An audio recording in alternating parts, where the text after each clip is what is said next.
Next cojones goes to a man who's dear to my heart for standing up for stand-up.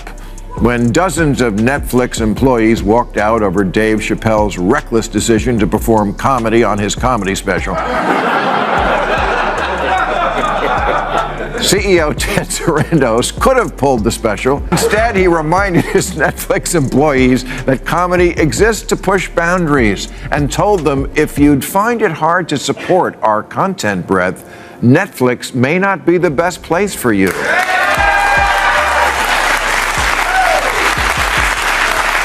So, for making the phrase, "don't let the door hit you in the ass," never sound better, this is for you, Ted. Ma isn't done taking Hollywood to task. He recently went after several stars for forcing their woke agenda on everyone and completely ignoring reality. As usual, Ma didn't hold back. He dismantled their weak arguments and exposed the hypocrisy behind their so-called virtue signaling. There's a lot to unpack here, and we're diving into every moment of his critique. Hollywood's bubble just got popped, and Ma left no stone unturned. No getting around the fact that what was on the mind of the liberals that night in Brentwood, or wherever we may have been, was that the most powerful witch hunters now were coming from Twitter, the Ivy League, and the progressive left. J.K. Rowling used to be a villain to the right because she wrote books about witchcraft. Now she's a villain to the left because she has the crazy belief that there's more to being a woman than pronouns and lipstick. Ma kicked off the evening by exposing a harsh truth. The woke left loves to celebrate its heroes until those heroes speak against the script. Then, suddenly, they're cast out. Take J.K. Rowling, probably the most famous example.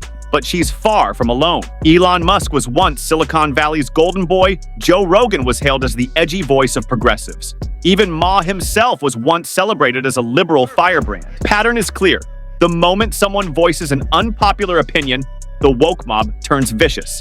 Loyalty only lasts as long as you stay in line. So, what happens when someone refuses to conform? Ma dives in to show the fallout, and it's brutal.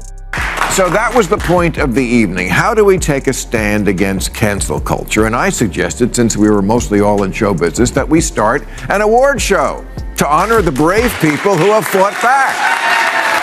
Well, I got to tell you, the idea was met with great enthusiasm by everyone. And in short order, different people were suggesting the ways that their varied talents could be put to use. And then, of course, being Hollywood, nothing happened. But it's still a good idea, so I'm going to do it right here, right now, and not only that, we're going to do it every year. So, what is Ma really saying? He's shining a light on Hollywood's true rebels, the stars who refuse to bow to cancel culture. These are the ones who didn't grovel, didn't issue scripted PR apologies, and didn't delete their statements to appease the mob. Instead, they stood their ground, doubled down, and reminded everyone that free speech still matters. Even in Hollywood's echo chamber, Ma is saluting the rare few who didn't compromise their principles for applause. And in today's climate, that kind of defiance deserves recognition. First award goes to the president of my alma mater, Cornell University, Martha Pollack. This month, students there demanded trigger warnings before all the lectures in case any of the adult subjects you specifically went to college to learn about came up. And Martha said, "Yeah, no, we're not doing that." She didn't cave in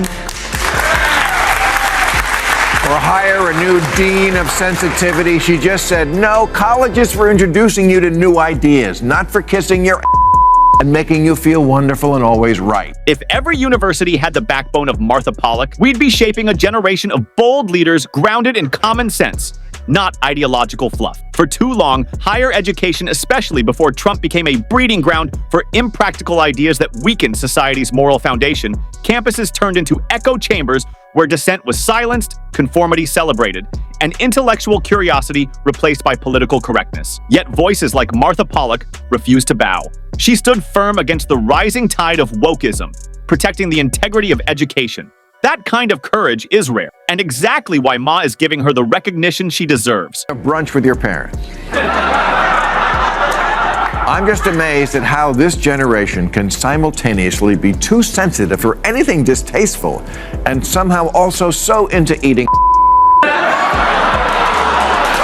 So Cornell, I present you with these balls. I sure could have used them when I was there. Take a hard look at today's younger generation, and it's hard not to be shocked. On one hand, they pride themselves on being bold, liberated, and unapologetically edgy, doing things their grandparents would never imagine. Yet on the other hand, they crumble at the slightest verbal offense. The extremes are striking. The shocking, sometimes degrading behaviors they embrace in the name of self-expression contrast sharply with how easily a single word, a joke, or a differing opinion can set off outrage. The hypocrisy is staggering, and the irony is almost too much to process. This award goes to the place where many Cornell grads will be working next year, Trader Joe's.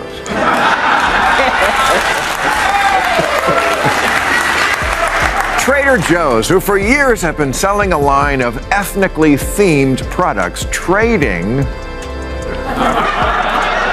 on the name Joe. For example, they have Trader Jose's beer. So, of course, one teenager on Twitter heard the word Jose and said it was racist, and then there was a petition. I still remember the Trader Joe's story like it happened yesterday. The Twitter mob came at them full force, pitchforks out, demanding apologies, groveling, and instant re-education. Everyone assumed the company would buckle because that's what most corporations do these days. They cave, release long-winded statements full of guilt, and rebrand themselves into oblivion. But Trader Joe's did the unexpected. They stood their ground. They refused to play along with the cancel culture circus. And you know what? The world didn't end. Sales didn't collapse. They proved that standing firm can actually work. Life and a sense of humor, and released this statement. We disagree that any of these labels are racist, and we do not make decisions based on petitions. You see how easy it is? So to the home of the 19-cent banana, here, have some nuts. Trader Joe's deserves full credit for standing firm against the so-called woke mob. In an era when most companies crumble at the first sign of online outrage, they prove that courage still pays off. Their stand is a clear reminder. Anyone can push back and still come out on top. The mob isn't as powerful as it seems. They're not an unstoppable army, just a handful of loud, perpetually outraged voices shouting into the void, especially on Twitter. Trader Joe's showed the world exactly how it's done. Next cojones goes to a man who's dear to my heart for standing up for stand-up. When dozens of Netflix employees walked out over Dave Chappelle's reckless decision to perform comedy on his comedy special. Reminded his Netflix employees that comedy exists to push boundaries, and told them if you'd find it hard to support our content breadth, Netflix may not be the best place for you.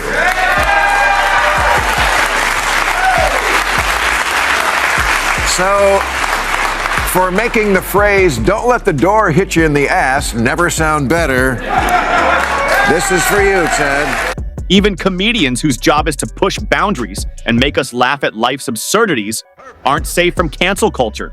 The woke mob, with its endless appetite for outrage, has gone after some of the biggest names in comedy. Dave Chappelle was dragged for joking about taboo subjects. Kevin Hart lost the chance to host the Oscars over decade-old tweets he'd already addressed. Joe Rogan faced backlash for podcast conversations that didn't fit the approved narrative. Even Rob Schneider, known for his goofy humor, wasn't spared. Comedy has always thrived on challenging norms and exposing society's hypocrisy. Yet today, a single joke can be treated like a criminal act. The irony is striking. The people most dedicated to free expression are the ones being silenced. The fastest. Movie lovers get together these days. One phrase that comes up a lot and always makes me sad is, "Yeah, you couldn't make that one today." Top of that list is the great Tropic Thunder, which the scolds have been after for years. But in February, Ben Stiller tweeted, "I make no apologies for Tropic Thunder. It's always been a controversial movie since when we opened, proud of it and the work everyone did on it." See, people, it's not that hard. He said it, and he still got a commercial. And the lesson is, if you stand up to the mob for just a day or two, their shallow, impatient, immature, smartphone-driven, gerbil minds will forget about it and go on to the next nothing burger, and you still will have your cojones.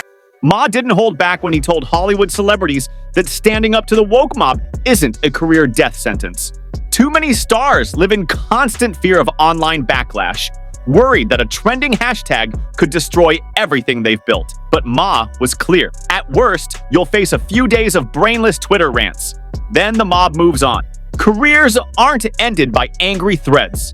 They're ended by cowardice and silence. The real danger comes from surrendering your voice, just to please a group that will never be satisfied. Ma's message was simple and powerful. Stop groveling, stop apologizing for common sense, and stop letting fear dictate what you say. In the end, audiences respect courage far more than scripted compliance. If you enjoyed this, hit the like button and subscribe to the channel for more videos like this. Thanks for watching, and I'll see you in the next one.